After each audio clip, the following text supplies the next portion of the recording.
Sige. So, yung ating topic ngayon ay Fourier series. Okay. Sige. So, Fourier series. So, ito ay part ng tatawag nating Fourier analysis. Okay. So, sa Fourier analysis, we have the Fourier series. Ito. Tsaka meron din tayong Fourier transform. So, ang Fourier series, so this is an infinite series which represent a periodic function. So, kung yung power series natin nakaraan, di ba, algebraic siya, algebraic functions, itong Fourier series is in terms of your cosine and sine functions. So take note of that, no? So this Fourier series is in terms of your cosine and sine functions. And then, this was named after Joseph Fourier. O kaya Fourier yung basa sa kanya kasi siya ay French physicist and mathematician. So itong Fourier series is used to solve ODEs, no? So this is used to solve ODEs. So this is like your Laplace transform, power series, tsaka Fourier series. Lahat sila pang solve ng ordinary differential equation. So pero itong Fourier series, this can be used to solve ODEs in connection with forced oscillations. Okay? And approximation ng and also used in the approximation of periodic functions. Diba? And then moreover, your Fourier analysis can be used to solve PDEs such as the heat conduction equation. So kaya sa topic natin, no, after the Fourier series, kasunod na dyan yung discussion about partial differential equations. Pero since kulang yung oras, no, hindi na nadidiscuss yung application ng Fourier series in solving your partial differential equations.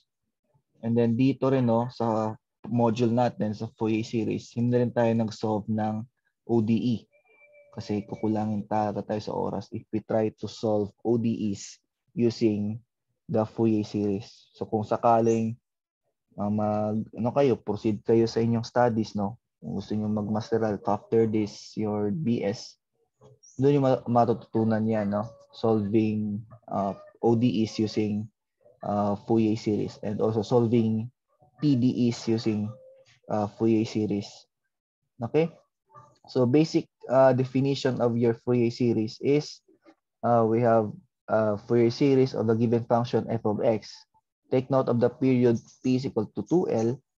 That is f of x is equal to a sub 0 plus the sum of your a sub n cosine n pi x over L plus bn n sine n pi x over L with your sum from n is equal to 1 to infinity. Okay, so ito yung formula natin, no? So we express your function f of x na Fourier series in this form, no? So ito yung Fourier series niya. So if you can see, we have a sub 0, a sub n, tsaka b sub n. So yan ay mga Fourier coefficients. Okay? So ito ay mga Fourier coefficients ng f of x. So ito ay given by the Euler. Basa dito ha, Euler yan. Hindi Euler, Euler. So the Fourier coefficients of f of x are given by the Euler formulas. So we have for a sub 0, that is 1 over 2L times the integral of f of x dx. So with your limits from negative L to L. And then we have for a sub n and b sub n. Okay, so meron tayo dito, no? Sa Fourier series, we deal with the periods, yung una, 2 pi. Okay. And then, next example natin, meron din tayo on p is equal to 2L. Okay. So, from your, dito sa una, no? So, from p is equal to 2 pi, yung L natin dito is pi. Okay. So, may example tayo nito, which yung period natin is 2 pi. Okay. And then, third example, p is equal to 2L naman. So, we have, kasi ito ay based sa integration, no? So, mapansin niyo, these are all integrals. Okay? So, dahil puro integral yan, so, kailangan ninyong ma-recall ulit yung recall integration concepts, integration formulas, and concepts. Okay? Kasama na yung mga techniques. Kasi kadalasan merong integration by parts dito. So we have common values for common functions for integral multiples of n. Okay? So kapag nakakita kayo ng cosine n pi, 2n pi, no, that is automatically equal to 1. Okay? Cosine 2n pi. Sa sine 2n pi naman, that is 0. And then cosine n pi is negative 1 raised to n. Yung cosine n pi is 0. Tapos yung cosine n pi over 2, so we have value na negative 1 raised to n over 2 kapag even yung n. 0 naman kapag yung n mo ay odd. And then sine n pi over 2. So these are the values, no? So we have negative 1 raised to n minus 1 over 2 kapag odd yung n. And then 0 kapag yung n mo ay even. So yan yung mga values for your common functions for the integral multiples of n. Okay? So yan yung ating mga values. So we have itong Fourier series na form. Okay? Ito. And then we have the Fourier coefficient. So, 4 yung tatandaan natin na formulas. Okay? So, let's try to solve Fourier series. So, example number 1 doon sa module ninyo. Ito. So, find the Fourier series of the periodic function f of x is equal to negative k if pi, yan. Ito yung mga ano niya. If negative pi is less than 0 is greater than 0. Less than 0. And k if your 0 is less than x is less than pi. And then we have f of x plus 2 pi is equal to f of x. So dito, okay. So dito, no. So since we have, no, from negative pi to pi, okay. Okay, so yung period natin, di ba, is from negative pi to pi, so we have 2 pi. Okay? So your p in here is 2 pi. So therefore, yung, di ba, sabi natin, p is equal to 2L, yung period natin for the Fourier series. So yung L natin, so magiging ano to, no? L is equal to p over 2. So your p is 2 pi. Lagi ko na dito ha, para makita. Over 2, so we have pi as your L. Okay? So first, sabi natin, di ba, by definition, your Fourier series, okay, is f of x, sulat ko lang dito ha, is equal to a sub 0 plus the sum, okay, of your, saan na yan? Of your a sub n cosine n pi x over L plus b sub n sine n pi x over L. So, from n is equal to 1 to infinity. So, dito, we solve first for a sub 0. Okay? A sub 0. So, from the definition, a sub 0 is 1 over 2L times the integral of your f of x dx. Okay? So, from negative L to L yung limit natin. So, mapansin niyo dalawa yung f of x, no? We have negative k tsaka k. So, ang gagawin natin dyan, we have 1 over 2. Yung L natin ay pi. Okay, tapos, dalawa yan yung function natin, di ba? Negative k tapos k. So, yung una, we have the integral of your, okay, unahin natin yung negative k dx. Yung k, okay, kung taka kayo, your k, constant yan. Okay? Constant yan. So, we have negative k dx. O yung limits, base natin doon sa ito, sa mga values natin dyan sa given. So, from negative pi to 0. And then, add mo yung second function. So, we have k dx. So, from 0 to pi naman. Okay? So, ngayon, meron na tayo niya, no? So, we integrate that. So, we have 1 over 2 pi Okay? O integral ng negative k dx. So we have negative kx. So with your limits from negative pi to 0 plus your integral ng integral ng k dx is kx. So ang limits mo naman ay from 0 to pi. Okay? And then, apply natin yung upper limit minus the lower limit for your a sub dito. So we have 1 over 2 pi. So we have negative kx. Okay, so negative kx. So upper limit. So negative k times 0 minus, okay, negative k times negative pi. Okay? Plus, yung sunod na function, we have k upper limit pi minus the lower limit k times 0. Okay? So, yan siya. So, 0 times k, 0 ito. Diba? 0 to.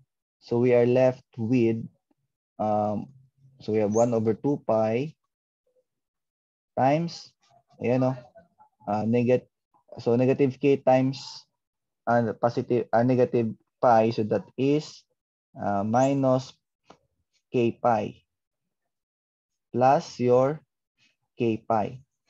Okay? So mapansin natin, negative k pi plus k pi, this is 0. So ang sabihin nito, yung a sub 0 natin ay 0 lang pala. Okay? So your a sub 0 is 0. So nakuha na natin yung first na Euler coefficient, a sub 0.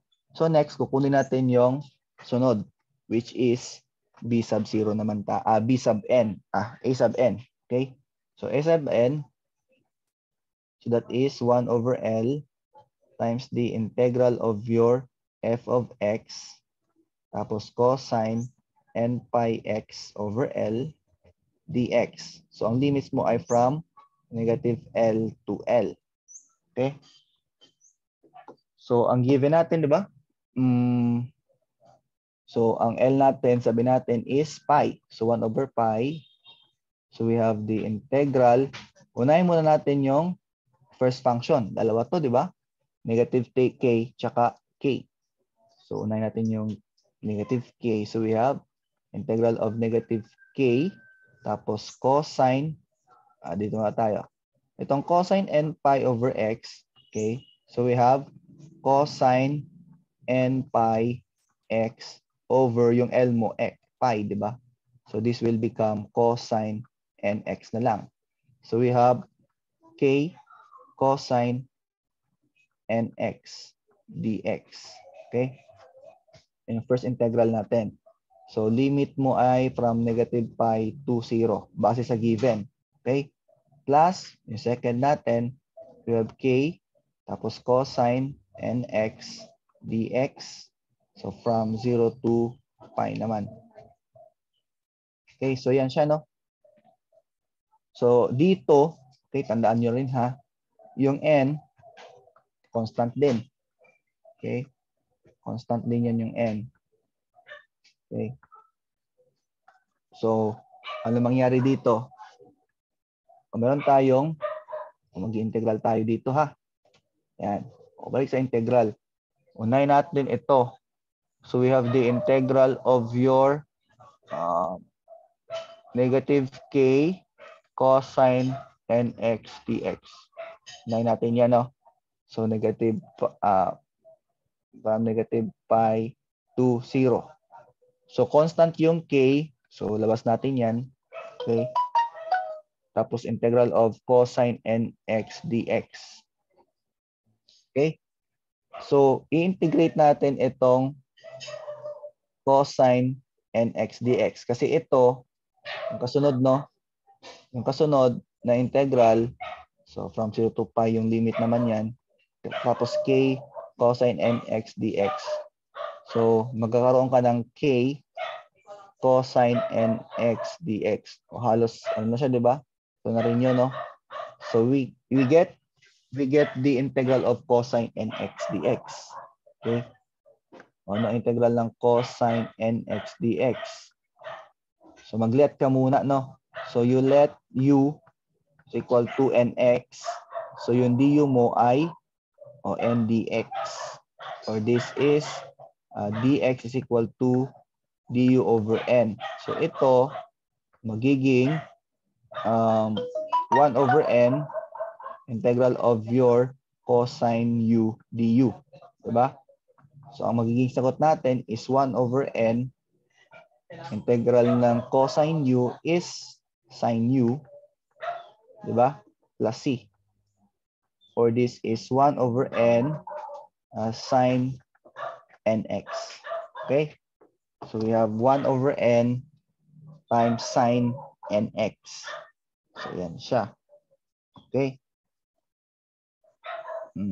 Okay, tama. So we have 1 over n sine nx. So therefore, yung ano na sagot dito, so we have, okay, for the first integral, we have negative k over n sine nx. So with limits from negative pi to 0. And then yung kasunod, we have k over n sine x with limits from 0 to pi. Okay? So yan na siya, no? So, pasok na natin lahat dun sa a sub n. So we now have a sub n.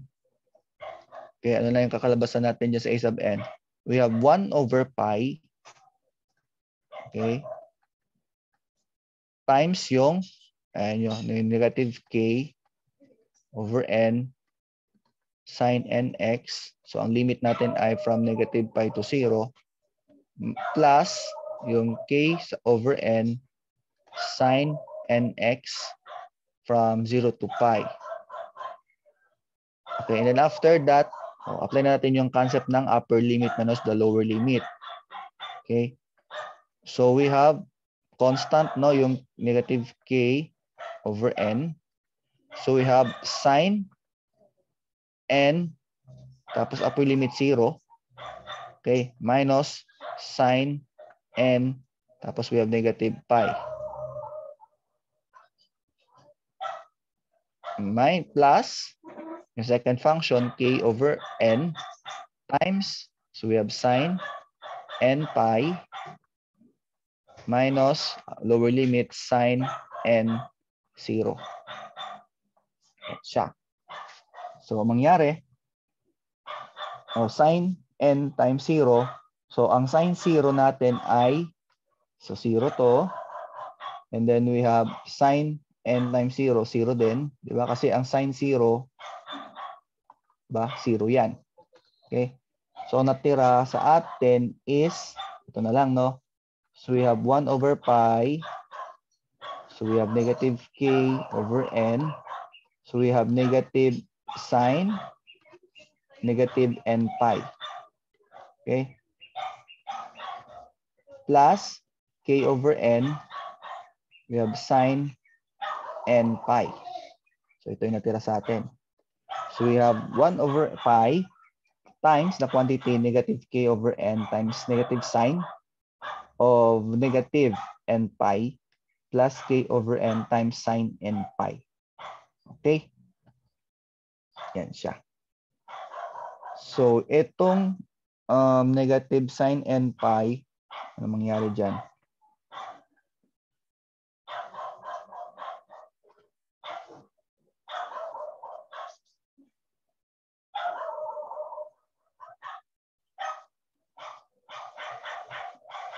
So, itong, yung sine negative n pi, ano mangyari natin dito?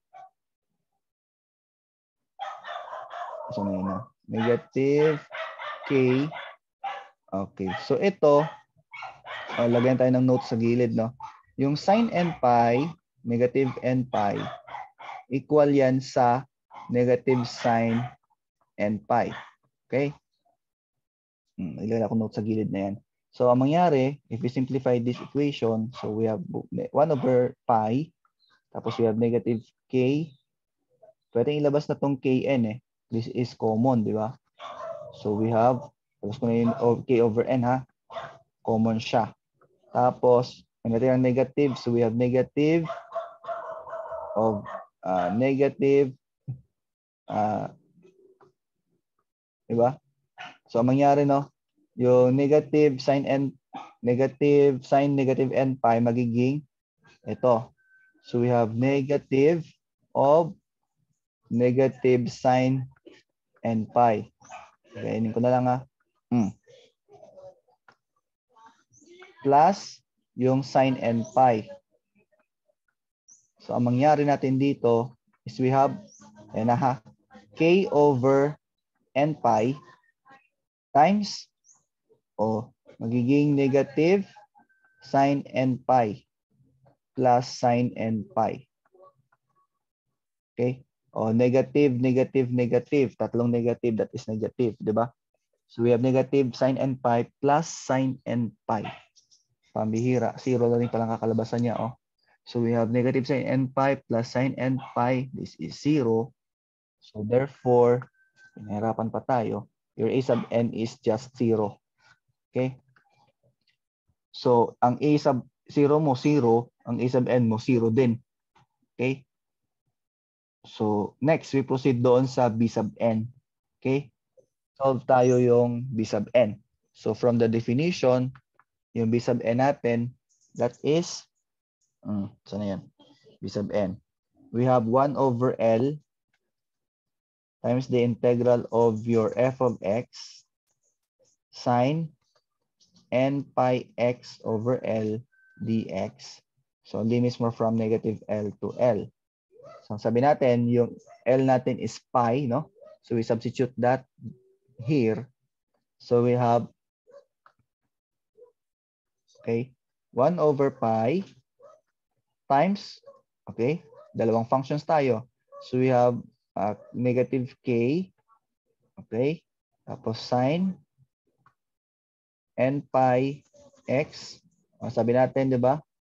Ito, we can simplify this as sine, kasi sine n pi x over pi. Yun yung L natin. So this can be sine n x na lang din. So ang mangyari, para diretso tayo, so we have sine n x dx plus, huwag kalimutan yung limits from negative pi to 0. Tapos, sine n x dx. So from 0 to pi tayo. Okay?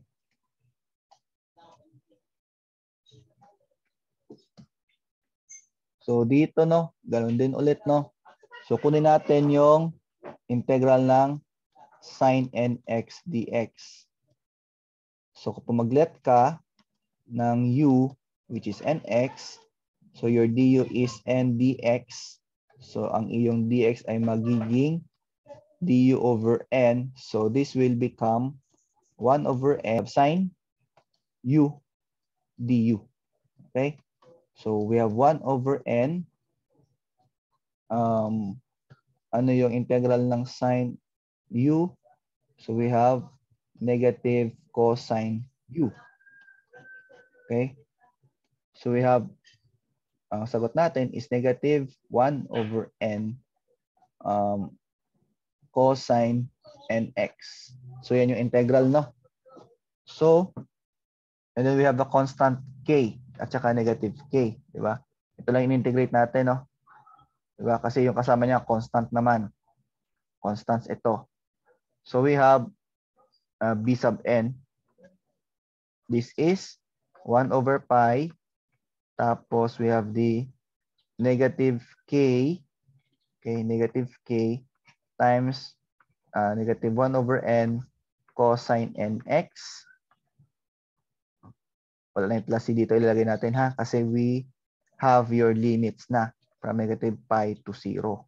Plus k times 1 over n negative cosine nx.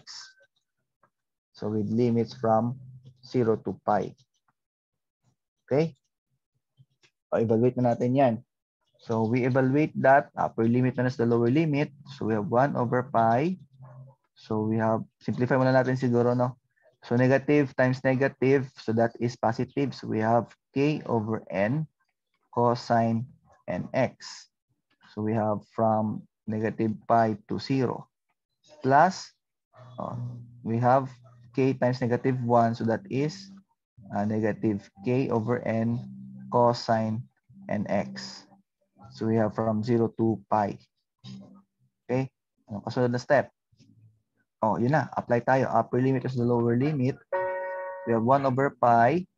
Tapos we have k over n times cosine n times 0. Ito na diretso ha.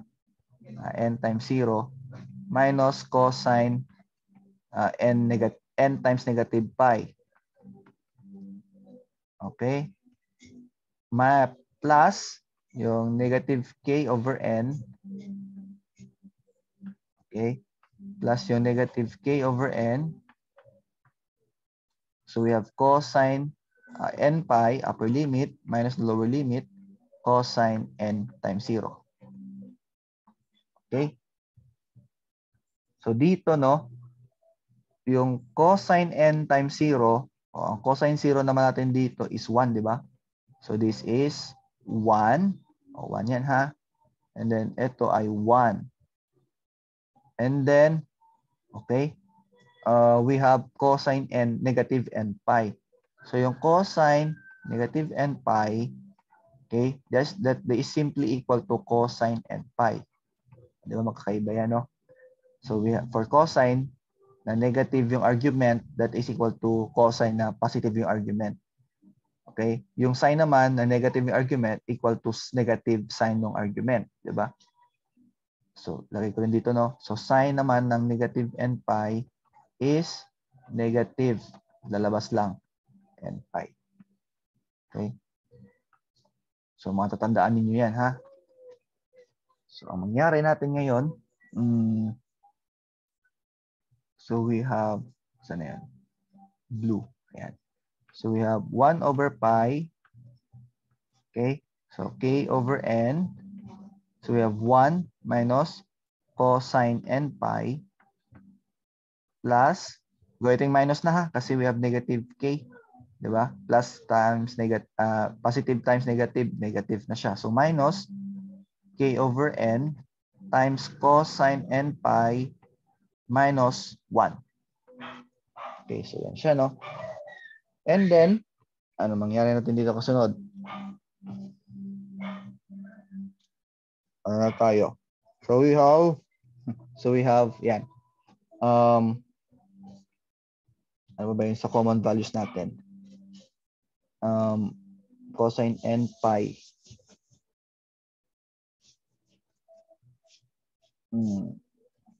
K over n times 1.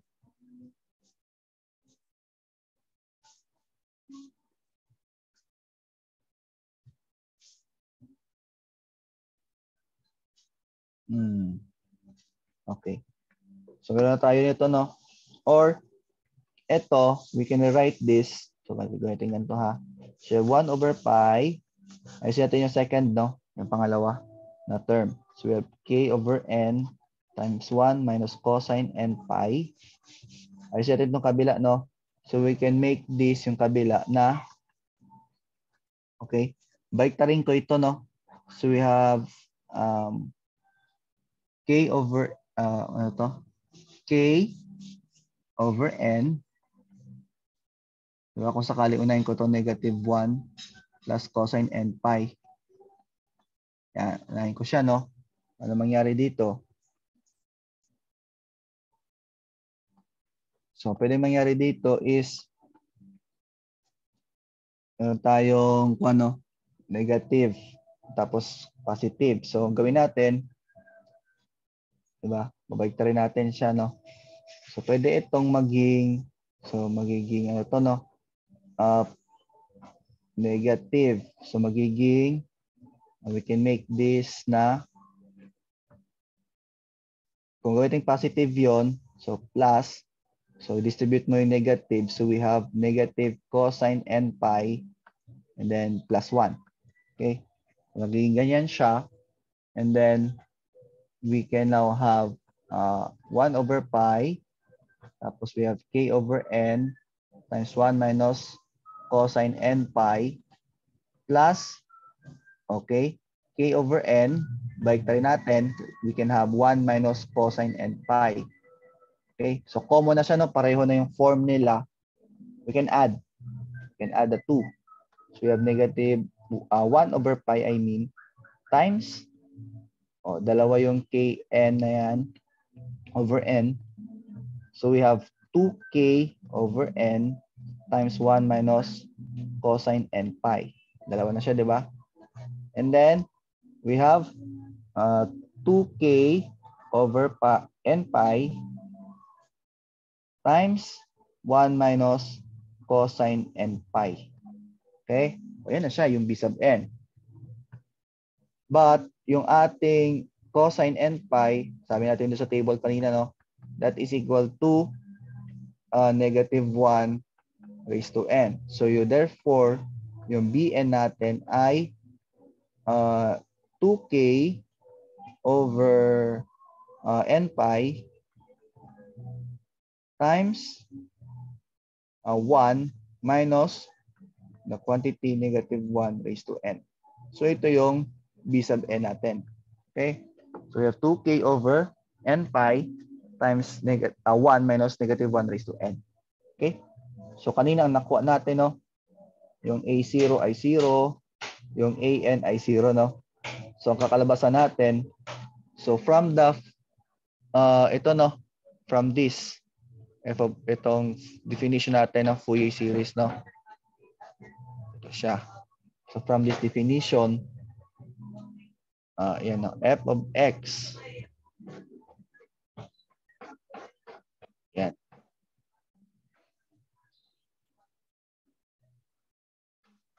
So, from that definition, suot ko lang ulit, ha? So, f of x is equal to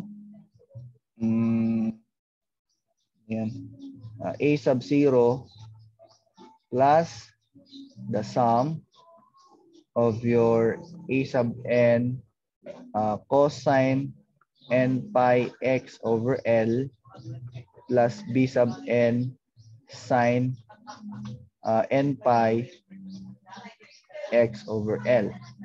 Okay? So with your from n is equal to 1 to infinity. So ang mangyari, substitute lang natin yung ating mga nakuha. So but since a sub 0 is 0 and a sub n is n, wala na ito. Okay? Wala na to. Tsaka ito. So ang matitira sa atin yung b sub n na lang. So for this example, yung ating f of x ay sum of your b sub n sine n pi x over L. Okay, from n is equal to 1 to infinity.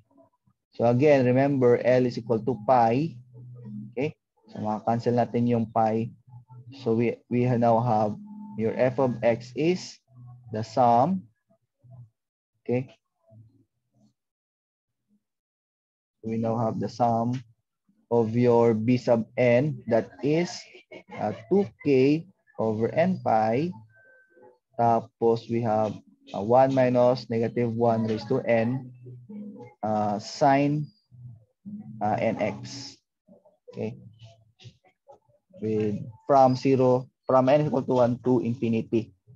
Simplify lang natin. Labas ko yung mga constant doon sa summation symbol. So we now have f of x is equal to, labas ko yung constant, 2k over pi. 2k over pi. Okay? Yung n, di ko ilabas. Kasi yan yung summation index natin. Kailangan sa loob lang yan. So we have 1 over n times 1 minus negative 1 raised to n sine nx.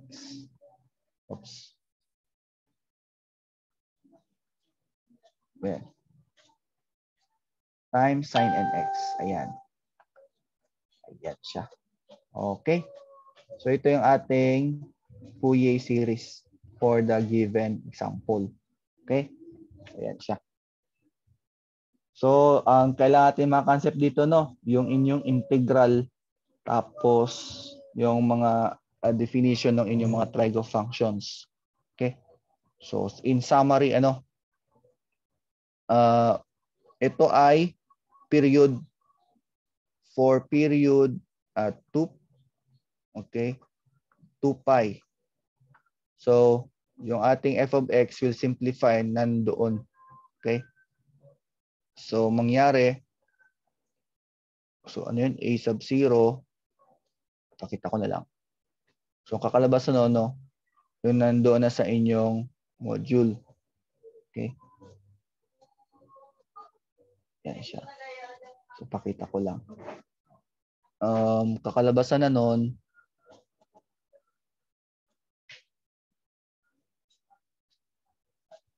yung kakalabasan na nun, ito, kakalabasan nun, ito. So, for period 2 pi, di ba? Sabi natin yung cosine na lang, kasi cosine n pi over x, di ba? Sabi natin, yung f of x natin is a sub 0 plus the sum of your a sub n cosine n pi x over L plus b sub n sine n pi x over L. Di ba? Pero your period is 2 pi, so therefore your L is pi. O kaya mangyari, pag sinubstitute mo yung pi dito sa L, so we are left with a cosine n pi, nx na lang plus b sub n sine nx. Okay? And then doon sa definitions natin, doon sa Euler formulas natin for your coefficients, di ba? So yung ating a sub n tsaka b sub n will simplify into this. Di ba? Ito, 1 over L yan. Di ba? 1 over L. Eh yung L mo ay pi. Okay? Tapos, ito, yan ay cosine n pi x over L. Okay? O yung L mo ay pi. Cosine nx. Tapos itong sine nx, sine n pi x over L. Eh yung L mo ay pi. So kaya we have sine nx. Yan ang nangyari diyan, no? So baka masabi niyo bakit iba yung formula na nandito. So yung binigay ko dito, that is doon sa kanina, yung ano yan, general form. Kahit anong period. Okay? So pero for period 2 pi, ito yung magiging simplification. Ito yung mga magiging formulas natin, no? Okay? Yan. So dito, no, so may tatlong functions ka, 0k tsaka 0. Tapos given na yung iyong period na 4, so sinolve na rin niya yung L. So which is 2. Tapos ito yung ating Fourier series, di ba? We solve first for a sub 0. So ito, so 1 over 2L, okay, isa-isay natin, no? So 0, integral of your 0 dx.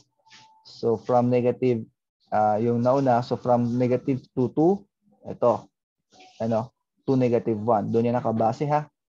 Plus, okay, dx. So from negative 1 to 1, dito rin nakabase, plus integral of your 0 dx. Dito ulit titingin, 1 to 2, yung limit. Okay? Alam naman natin, diba? Alam naman natin na ang integral ng 0, diba? That is 0. Okay? So kahit hindi tayo mag-integrate ng 0, diba? So ang mangyari, we have a0 is 1 over 2L na lang times the integral of your k dx. So from negative 1 to 1. Yan na lang ang integrate natin. Isang function na lang. So we have yung L natin ay, substitute ko na, ha. Pumunta ko ilagay. Yung L natin ay 2. So we have 1 over 4. Tapos 1 over 4, we have kx. Limit mo ay negative 1 to 1. So nilabas ko na yung k, no? So para matira x. So 1 minus negative 1. K over 4 times 1 minus negative 1. So 2 yan. So we have K over 2.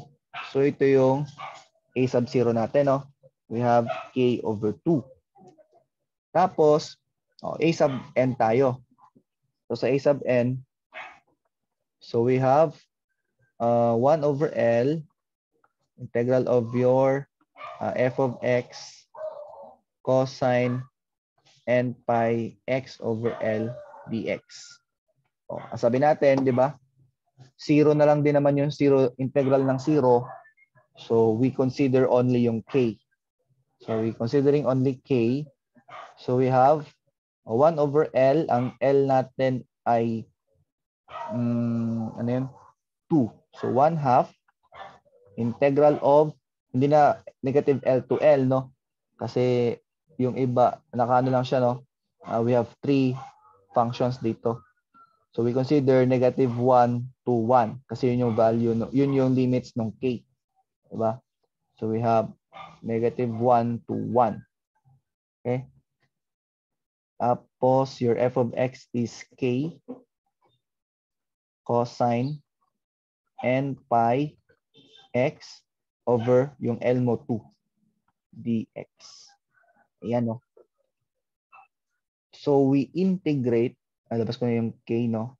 So we have k over 2 integral of your cosine n pi x over 2 dx. So with limits from negative 1 to 1. Okay? O meron kang n pi x over 2. So mag-let tayo. Okay, we let u, yung argument natin, we have n pi x over 2. Okay? Differentiating that with respect to x. Okay, so we have ang kakalabasan nito. We have constant yung n, pi, tsaka 2. So we have n pi over 2 dx. So in terms of dx, this is 2 over n pi du. Okay? So, ang mangyayari, we now have, ano, di ba, yung k over 2. So, k over 2, tapos we have now, ito, yung 2 over n pi. Diba? Ito yan. Tapos, integral of your, may ako na ilagay yung constant dyan. Yung limits, no? So, we have cosine u, okay? And then du. Nilabas ko na yung 2 over n pi. So, magiging answer natin dito ay, simplify natin, no? Cancel yung 2. So, we have k over n pi. O, ang integral ng cosine u ay, di ba? Laki ko lang dito sa gilid, ha? Integral ng cosine u du, parang sa mga nakalimot na dyan, this is sine u. Di ba? So, we have sine u, yung u mo ay n pi x over 2. So, with your limits from negative 1 to 1. Okay? Apply na natin yan. So, we have upper limit as the lower limit, no? So, we have k over n pi times sine n pi, yung x mo 1 over 2 minus sine, we have n pi times negative 1 over 2. Okay?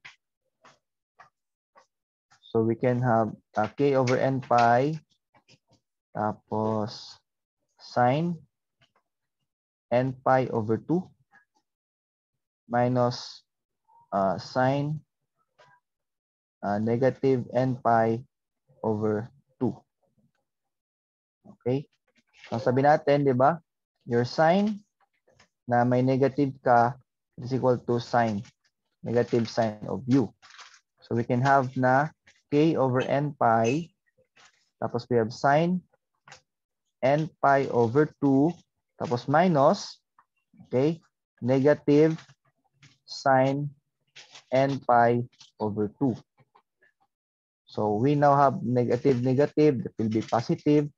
So add mo yung dalawa. So we have k over n pi. Tapos, so add mo yung dalawa, no? So twice na ng sine n pi over 2. Diba? Yan na siya. Or, okay. Simplify ko lang. So we have, labas ko lang yung constant na 2, ano? So we have your a sub n, ang haba, no? Your a sub n is 2k over n pi times sine.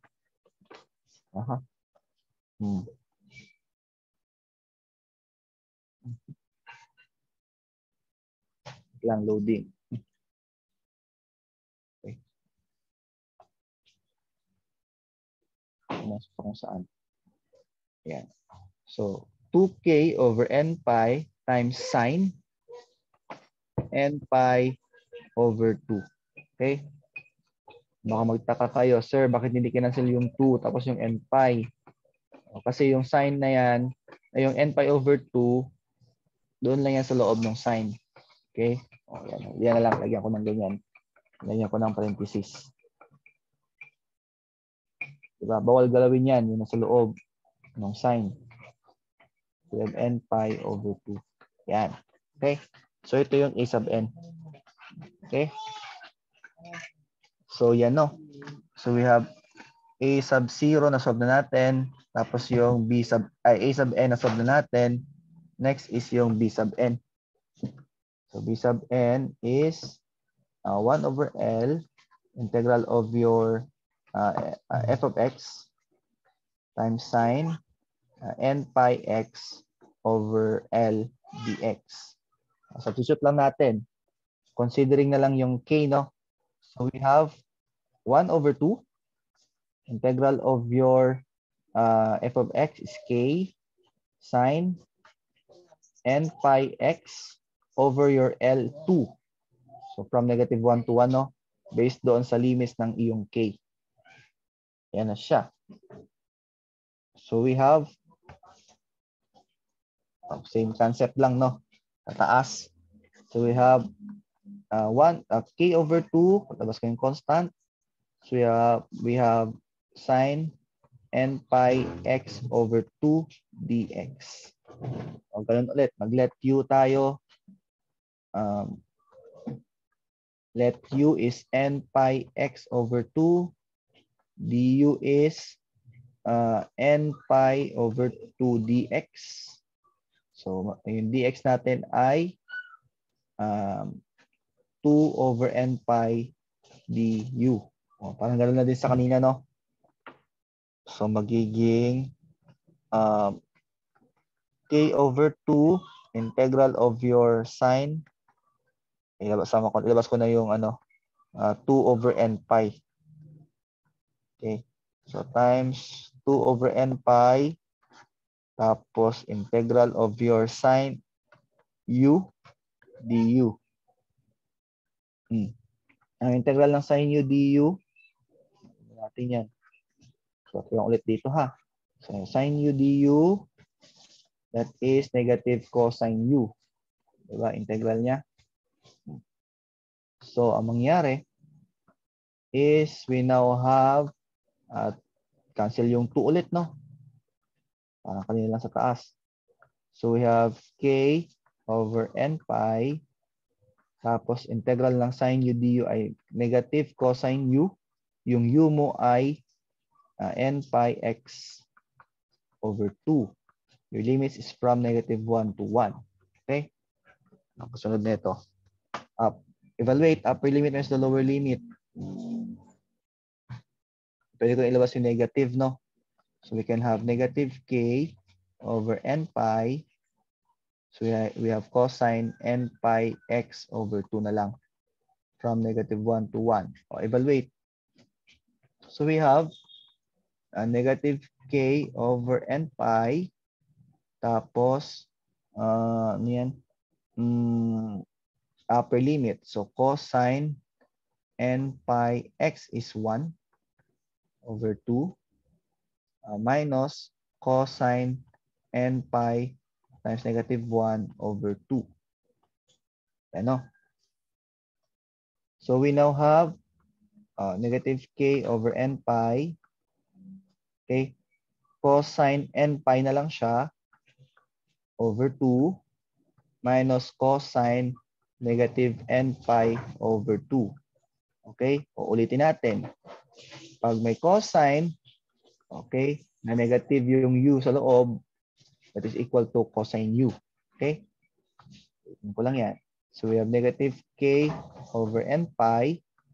So we have cosine n pi over 2. So we have minus cosine n pi over 2. Okay? Aha. Cosine n pi over 2 minus cosine n pi over 2, 0. So 0 times yung constant, 0. So your b sub n is 0. Okay? Yun lang pala siya, no? So na-solve natin yung A0, k over 2, tapos itong an. Lagay ko lang dito sa lahat sa baba. Copy-paste natin.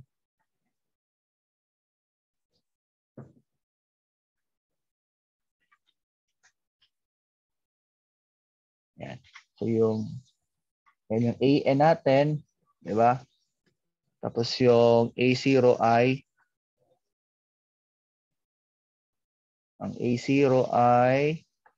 nakuha natin k over 2.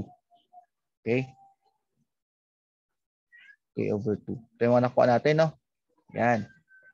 So from the definition ng Fourier series, ito yun. Copyin ko na lang din, ha? Yan. Okay. So, copyin ko lang yan. Ito lang. Kasama yung iba.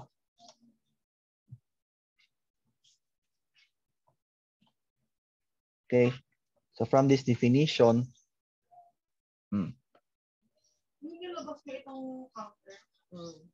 so from that definition, okay, ano mangyari natin dito?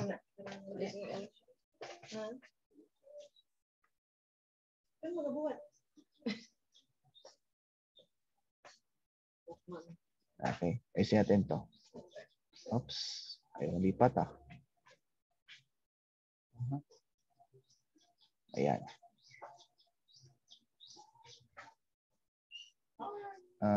Okay, yan. Okay na lang siya. So, from this definition of your Fourier series, tapos yung L natin ay 2. So, we have, okay, f of x, substitute natin, no? Your Bn is 0. So, wala na to. Okay. So, matira tayo A0 at saka yung An lang. So, A0 is k over 2. Okay. Baba konti. So, we have f of x is k over 2 plus the sum of your a sub n, which is 2k over n pi sine n pi over 2 times cosine n pi x. Yung L natin ay 2. Okay? With your limit from n is equal to 1 to infinity. So we have f of x is k over 2 plus yung constant na 2k over n. Sum of your 1 over n sine n pi over 2 cosine n pi x over 2. From n is equal to 1 to infinity.